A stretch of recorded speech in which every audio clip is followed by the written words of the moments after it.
Well, hello. This is Rosa, RCgkreations. Creations. How are you doing? I'm bringing to you a mixed fruit cobbler. I've been dying for cobbler for a while, and I'm just going to make it. Now, this is my first time using this particular recipe. I used to make cobblers a lot when my daughter was younger. She's 40 now, so this is when she lived with me, but that was a good 25 years ago. Okay, now, what we're going to do is we're going to get 4 cups of your fruit. And because I didn't have any fresh fruit, because it's only February, and I didn't really care for the fruit that was at the grocery store, I went ahead and bought frozen, which you can do frozen or you can do fresh, it's up to you. Just make sure that it's all peeled and skinned. And I've got the whole thing. I actually got a mixed fruit package. So we got peaches, strawberries, pineapples, strawberries, and that's it. So there's no grapes, nothing in there, but I'm good to go with this. Got 4 cups of that. Now we're going to add 1.5 tablespoons of sugar or honey. And for this, I'm going to use the regular table sugar. Excuse the reach there. So 1.5 tablespoons. And I already got my spoons already measured out. 1.5.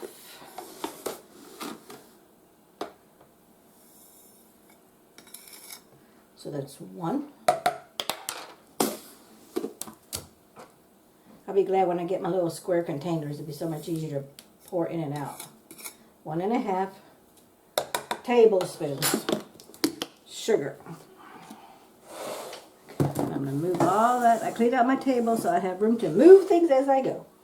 1 teaspoon of pure vanilla. Oh, I didn't get my teaspoon out. 1 teaspoon of vanilla. 1 teaspoon. I like these spoons. These are from Pepper Chef because they all snap in together. Now, I'm not going to be using my cup, so we're good to go. I'm put that away. And sorry, but it's in the mid-80s today, and I'm hot. I just got in from the office. Okay, so 1 teaspoon of vanilla, and then we're going to mix that all up. And this is called the filling. The pie cobbler filling. Okay, I'm doing just a little bit more because I love my homemade vanilla. I actually put in 2, but you do what you want to do. Okay, let me get my clean towel. Wipe that up because that's going to go back in my pantry. I really like these little bottles. I got these from Amazon. I got a case of, I think, 12 of them. For me, and for just me and hubby, this is a perfect little size for us. Because we don't need anything big. Now, if you had a bigger family, you probably want something bigger. Okay, so now we're just going to stir that a little bit. Make sure it all gets incorporated.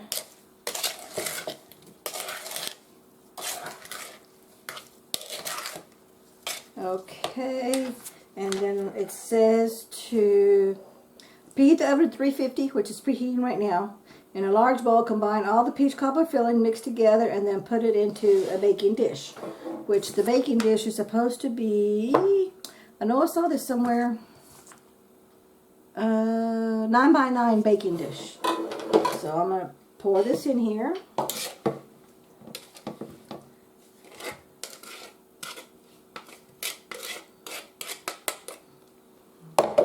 Smooth it out. Make sure there's filling all over the bowl, my casserole dish. Move that out of the way. Using the same bowl, which is 1-1-1 win-win-win. 2 thumbs up for me because that's less dishes to wash. It says go ahead and feel free to use. Let's see here. Mix together and add to a pie pan. In the same bowl, no need to wipe it out. Combine the peach cobbler topping ingredients. Mix with your fingers and then you can clump it together. Okay, then we're going to put it on top. So the topping is going to consist of 1 cup of oats. And you can use regular old-fashioned oats, you can use quick oats. And I'm going to use the old-fashioned oats because I have more of these than I have the quick oats. Hubby likes to have the quick oats for his breakfast cereals. A little bit more, 1 cup. Okay, 1 cup because that was already wet from the fruit when I was measuring because I want to make sure I had 4 cups.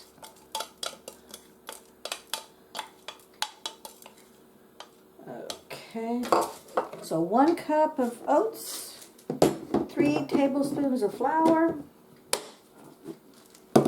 And I'm going to use all-purpose flour, but of course you can use like gluten-free or wheat, whatever you want. So we're going to do 3 tablespoons of flour. Okay.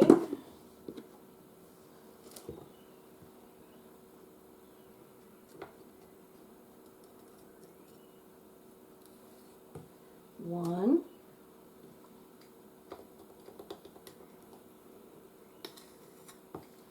2.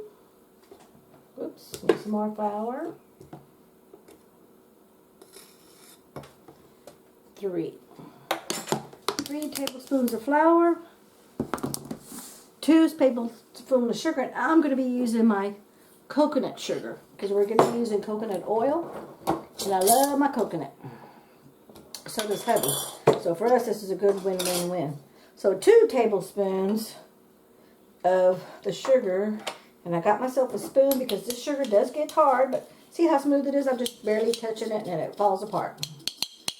So, and I want to make sure I break up all the little pebbles that get in here, and it just takes a few minutes to break them up.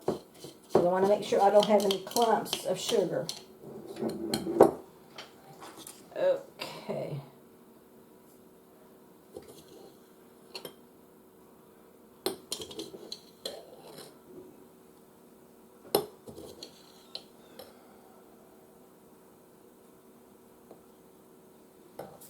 So it asks for 2 tablespoons.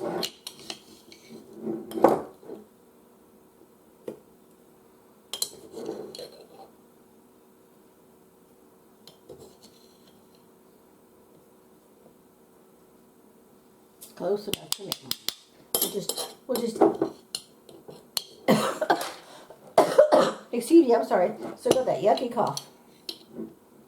Just a tad more to make up the difference. Okay, so that's the coconut sugar. So you can use regular granulated sugar or you can use coconut sugar, but I'm using my coconut sugar. Okay, so that's going to go on this side. Next we need my 3 tablespoons of flour. Oh, I already did the flour. Duh. Yeah, I did my flour already. Okay. Always hard to double check it because you never know. Okay, I do like to go in sequence when the recipe says I can do it in sequence. 3 tablespoons of coconut oil, and I'm going to use my liquid coconut oil. I totally ran out of the hard stuff that you melt. I like to use that too, but I'm totally out of it. I have to wait for my next Azure order to come in. So 3 tablespoons of coconut oil, or you can use butter. But I'm going to use coconut oil. 1, 2, just make sure I'm in frame, which I am. 3. I'm really concentrating on making sure that I stay in frame when I'm doing something. Okay, 3 tablespoons of coconut oil. Okay, mix with your fingers and you can clump together. Okay, so let me empty out my spoon. Smooth that out. Put that in there. And so we're just going to mix it all up now. And if I like this particular recipe, because I have it in my Betty Crocker cookbook, and I made that one and I really enjoyed it. But a friend of mine referred me to this one. She made it and I really enjoyed it. And so I'm going to make her recipe to see if I like it. It's got a lot of the same stuff, but you know, every recipe is a little bit different. So mix it up really well. Make sure you stir to the middle center. Okay, yeah, my oven's ready. Okay, so crumble, mix with your fingers until you can clump it together. Well, I can't clump that. So I probably need more oil in here. What would I need different? I followed it exactly, but it's not clumping. Let me add with my good hand a little bit more oil. Maybe that's what I need.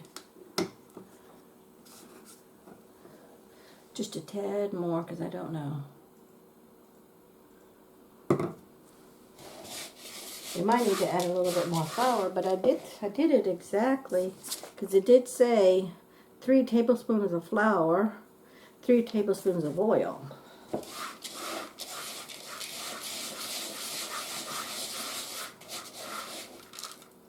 Okay, it's starting to clump, but it's not there yet. So let me add a little bit. You always want to add a little at a time, so you don't have too much. Because you can always add more to it, but you can't take it away once it's in the mix. And you make sure it's stirred up good.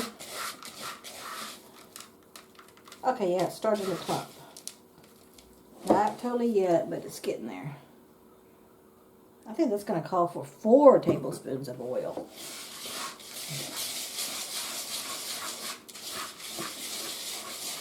I may want to put a little bit more flour in here to see if that'll clump it a little bit more.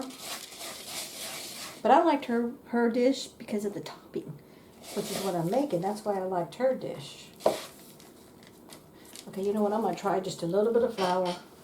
I don't know if this is going to be right or wrong, but you know what? When you're cooking from scratch, you get to experiment. I'm just going to do a little bit. And let's see what it does. See that? I'm just mixing it up. I want to make sure it's all mixed up.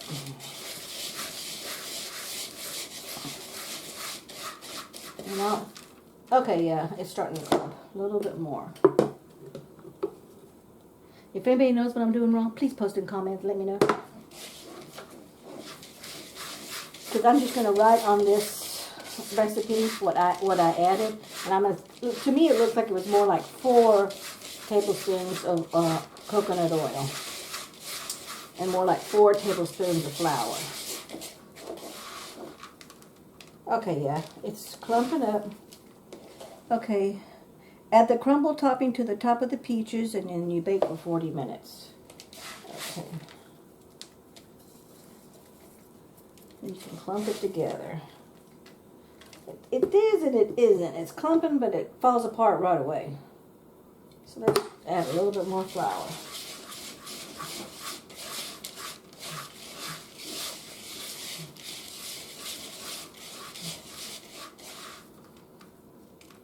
Okay, it's not clumping.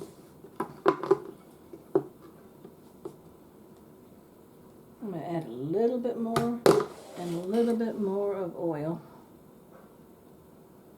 And let's see if that makes a difference.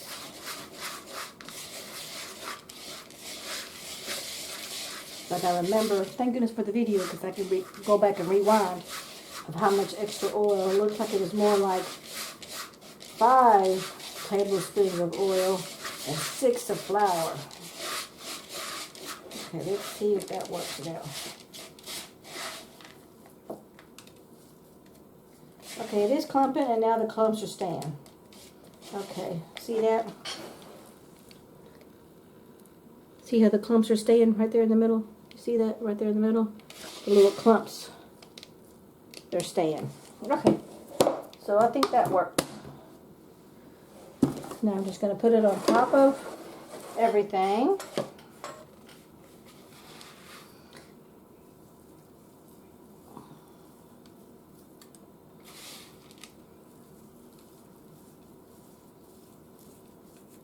You know what?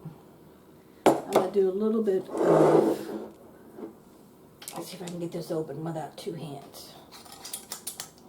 I'll do a little bit more of the sugar.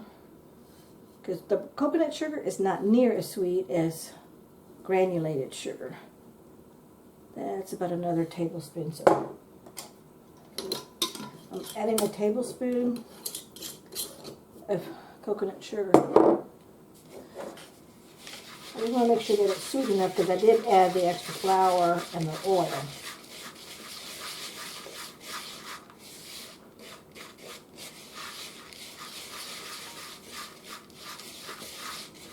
Okay, so, yep, and it's still kind of clumping, so that works. And I'm just going to sprinkle it all over everything. This is a messy job. That's one thing I'm still kind of learning on cooking and baking, is working with your fingers when you get everything all yucky. I mean, it smells good. I wish we had smell-o-vision, because you can definitely smell the coconut sugar and the vanilla. You can smell all of these items in here.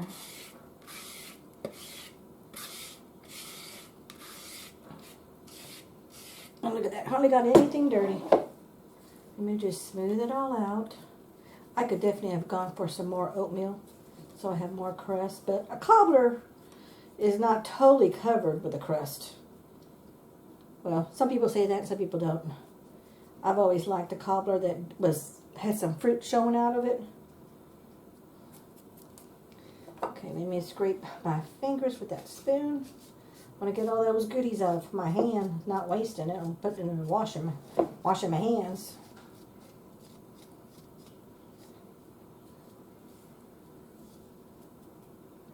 Okay, and I'm going to bring you over to the oven,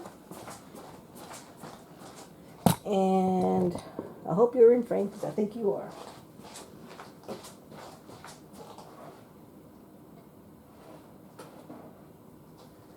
Okay, and I like to put my casserole dishes on a cookie sheet. Let me rinse this right quick.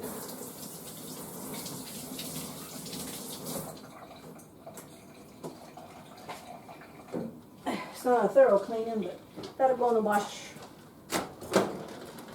And then I'm going to put this I put this in the center of my oven. I put the rack in the center of the oven.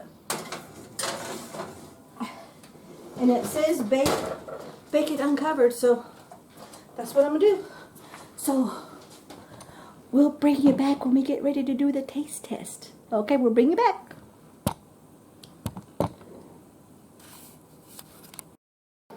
Okay, we are going to do the taste test of the cobbler. And this is what's left. We already had some. It was good.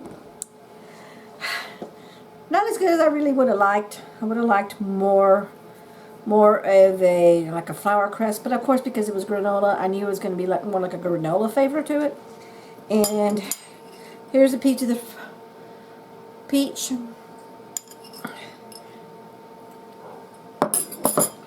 I will make this again, but I'm definitely gonna do like I did on where I added a little bit more flour and I added a little bit more of the coconut oil. And definitely for sure it needed some sugar, because I hardly had any sweetness whatsoever other than the natural sweetness of the fruit. There was no additional sweetness, so I give this more of a sideways, not so much a thumbs down, because it was good, and I am trying to do the low-cal, which is one reason why I made this instead of using the regular full flour, where it gives you the 1-inch thickness crust on the top layer. Is why I made this. So, but I'm not used to that. So hubby said, no more of this for him, because of the it's just a granola topping, and he didn't care for that. And the fact that it wasn't sweet enough for him either, too. So he wants me to go back to the old-fashioned cobbler, where you got the whole layer on top is nothing but crust. And a lot more juices coming out of it. So anyway, thank you so much for watching. We'll catch you in the next video. Bye-bye.